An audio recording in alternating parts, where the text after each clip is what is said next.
Olá! Nessa aula a gente vai falar sobre alimentação na gestação. Esse período tão especial e importante para a família. Então assim, pessoal, por que a gente não descomplica a alimentação e fica se atentando aos fatos, atentando às quantidades, aos detalhes? Na verdade, a alimentação é descomplicada e eu tô aqui hoje para ajudar vocês nisso. Para a gente falar sobre a alimentação, existem alguns termos que eu gostaria de definir, certo? Por que nós consumimos os alimentos? Por que a gente come? Come porque está com fome, come porque está ansioso, come porque está com vontade.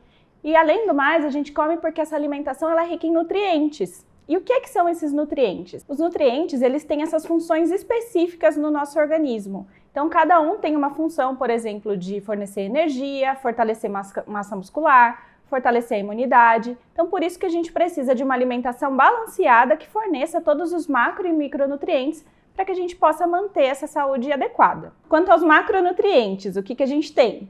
Carboidrato, proteína e lipídios. Certamente vocês já ouviram falar de alguma dieta que exclui algum tipo de macronutriente com alguma função específica, por exemplo, para o emagrecimento, que as pessoas acabam excluindo o carboidrato. Aqui, pessoal, para essa fase que vocês estão passando, não é necessário restringir nenhum tipo de macronutriente, a não ser que vocês tenham alguma restrição específica, certo? Com relação aos carboidratos, o que a gente tem? São cereais, arroz, batata, macarrão, mandioca, mandioquinha. E para que eles servem? São a nossa maior fonte de energia, né? Então ele tem que estar presente ali nessa alimentação, principalmente nessa fase. O que nós sugerimos normalmente? O consumo desses cereais de forma integral. Então um arroz integral, um macarrão integral, porque dessa forma ele preserva as fibras. Cereais consumidos em sua forma integral, eles auxiliam no controle glicêmico. Então por que acontece isso? Eles ajudam com que a nossa glicose suba de forma mais constante e não tenha picos de glicemia. Então eles auxiliam nesse ponto. Outra função especial também é que eles auxiliam no controle da função intestinal. Então, quando a gente consome cereal integral associado ao consumo adequado de líquidos, a gente tem o intestino funcionando melhor, que também é uma queixa bem comum nessa fase da gestação. Outro macronutriente super importante é a proteína. A proteína ela tem a função de manutenção, criação de massa muscular, criação de tecidos no geral. E aonde que ela se encontra? Normalmente nas carnes, frango, peixe, carne suína, também nas proteínas de origem vegetal, que são os grãos, e os laticínios, leite e seus derivados.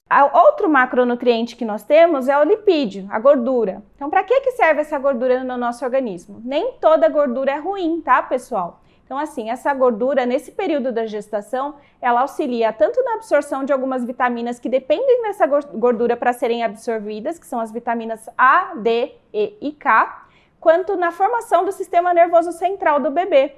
Então, é totalmente fundamental que a mãe tenha uma alimentação também com gorduras de boa qualidade.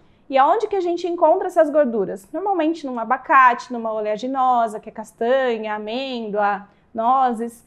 Também encontramos no azeite, que é bem comumente consumido. Quanto aos micronutrientes, existem alguns também que merecem destaque. Um deles é o ácido fólico, que certamente vocês consumiram no iniciozinho da gestação.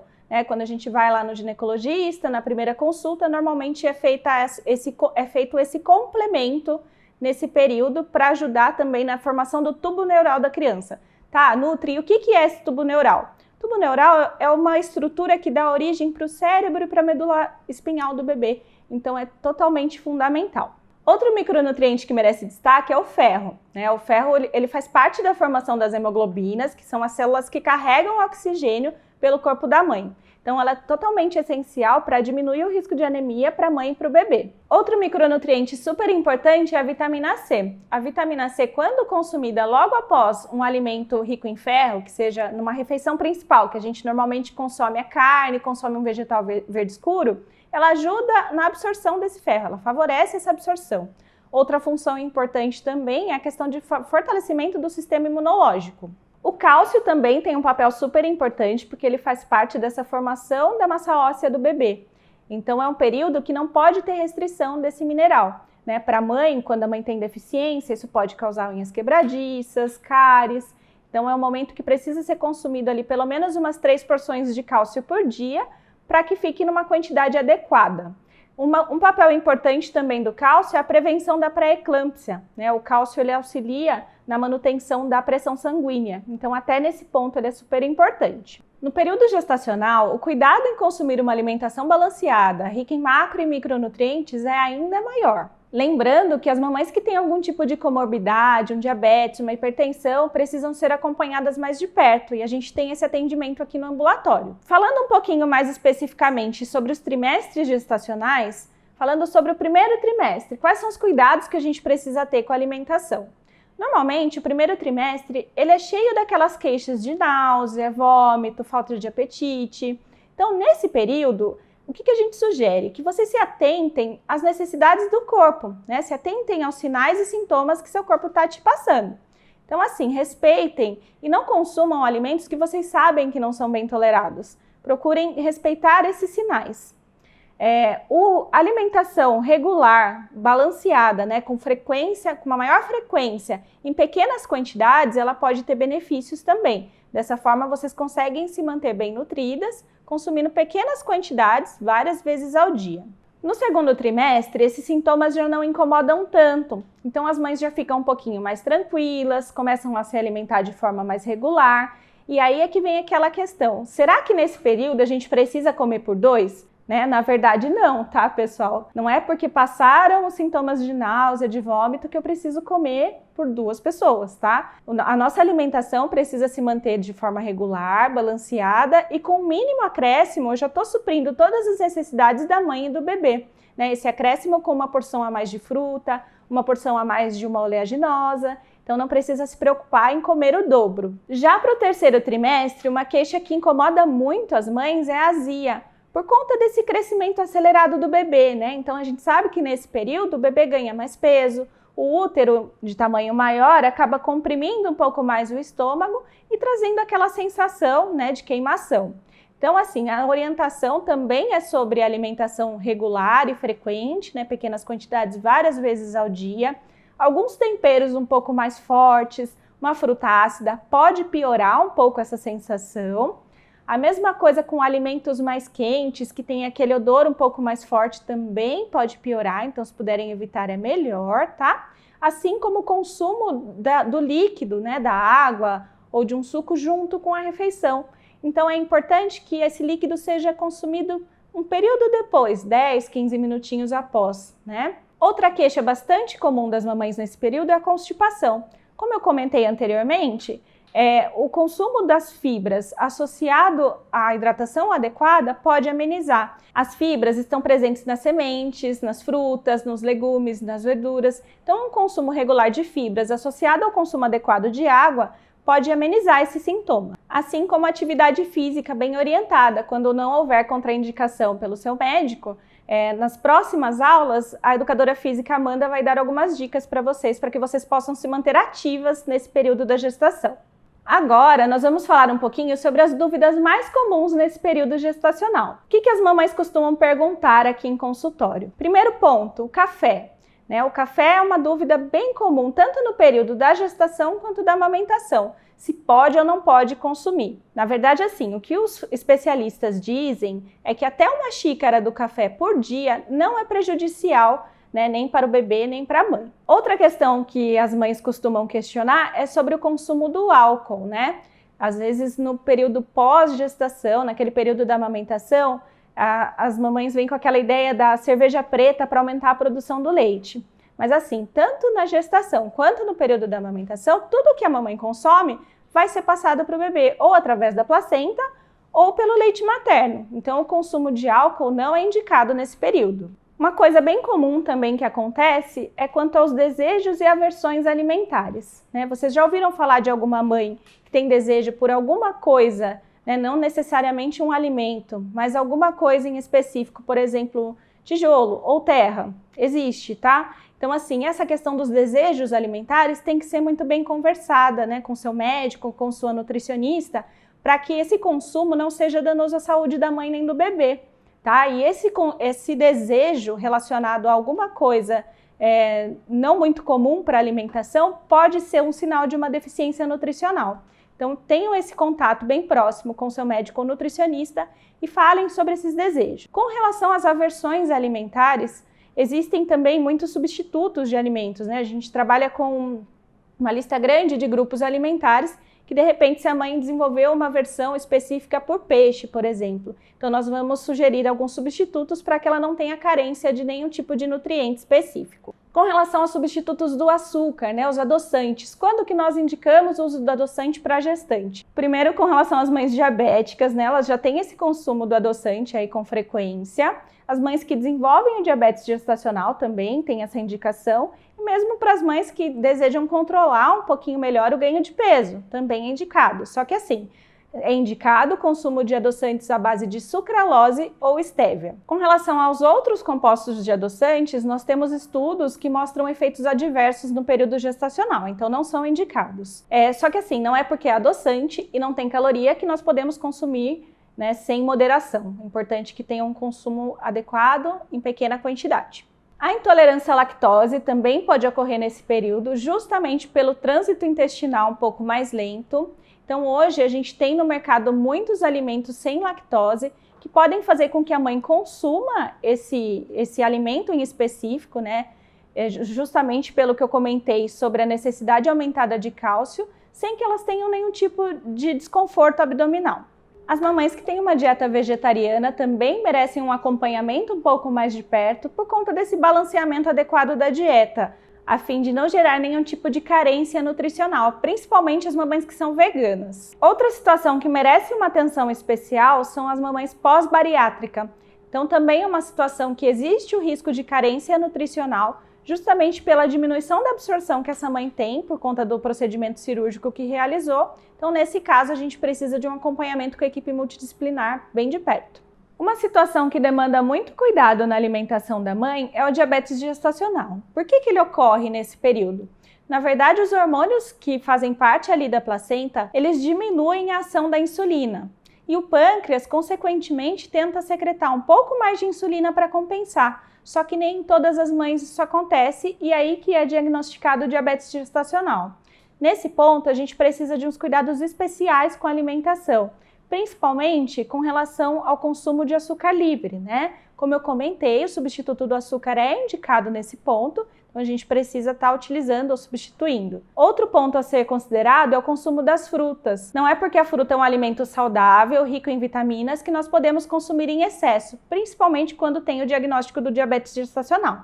Nesse caso, a gente precisa controlar o consumo em até 2 porções ao dia, para que isso não sobrecarregue, né, essa questão da glicose no organismo. Outro ponto a ser considerado é a questão do suco, né? A gente tem o costume de consumir aquele suco ou nos intervalos das refeições ou logo após as refeições, e o suco a gente acaba concentrando muita fruta naquele copo. Por exemplo, um suco de laranja. A gente não acrescenta uma laranja para um copo de suco, são 4, 5, isso o índice glicêmico dessa refeição acaba ficando muito alto. Então, o consumo do suco, nesse caso, não é indicado.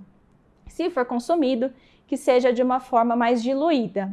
Sempre tentar consumir essa fruta em sua integralidade, porque ali a gente tem as fibras e, como eu comentei, a fibra ela auxilia no controle glicêmico. Outro ponto que deve ser considerado é a questão dos horários regulares para as refeições.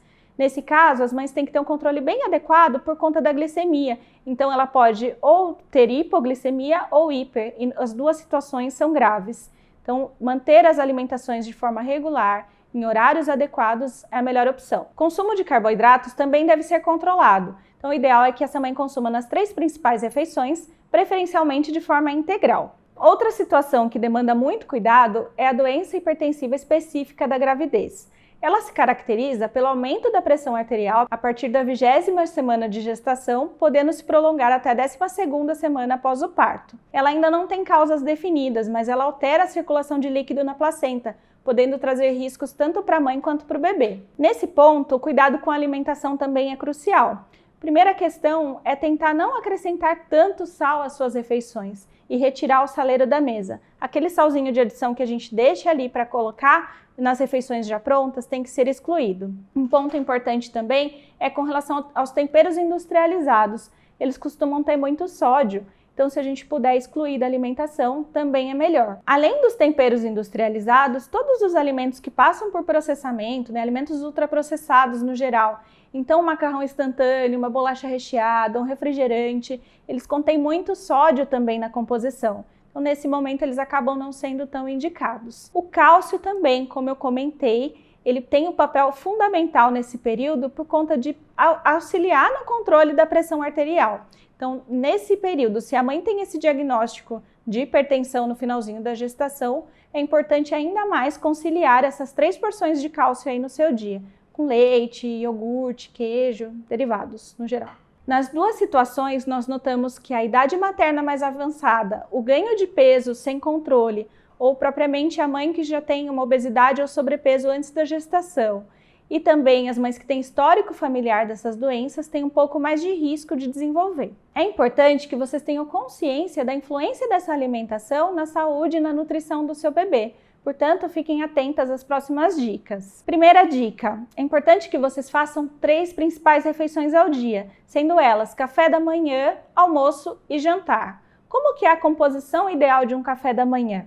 Normalmente a gente tem ali um cereal, de preferência integral, como a gente conversou anteriormente, então um pãozinho integral ou uma aveia, né? Nós temos o laticínio, que ele vai fazer parte aí dessa alimentação, pensando na composição de cálcio, então um leite, um iogurte ou um queijo, e também temos uma fruta laxativa, né? Essa fruta normalmente a gente fala muito do mamão para esse período, para auxiliar no funcionamento intestinal.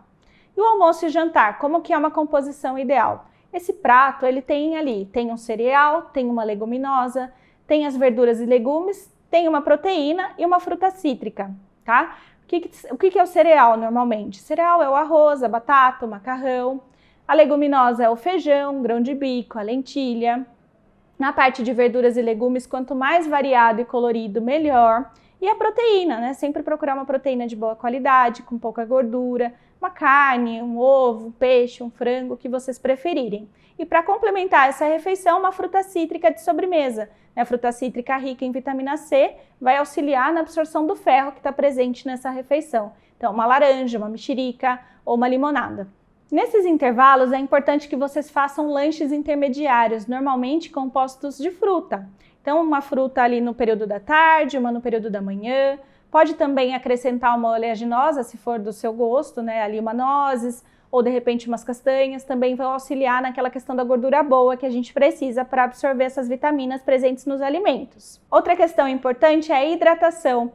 Tanto no período gestacional quanto no período da amamentação, a hidratação é uma ótima aliada. Então, se vocês conseguirem consumir pelo menos os 2 litros aí que nós falamos, como uma regrinha básica, é lógico que algumas mães consomem mais, outras menos, mas tentando aumentar cada dia mais, isso é muito importante, favorecendo também na produção de leite posteriormente. Com relação à fibra, é uma dica que eu vou ressaltar com vocês, que ela é super importante para melhorar a função do trato gastrointestinal, então fazer com que esse intestino funcione muito melhor. Fibra está presente nas frutas, nos legumes, nas verduras, nas sementes, e ela é uma ótima aliada. Evitar os alimentos industrializados e ultraprocessados, porque eles são, como eu já comentei, eles são ricos em sódio, em corantes, conservantes e acabam não trazendo benefício nenhum para a saúde, nem para a saúde da mãe, né, da gestante, nem para a saúde da família no geral. Então é um hábito que a gente precisa realmente evitar. Todos os alimentos que são consumidos nessa fase da gestação, eles favorecem na formação do paladar dessa criança no futuro.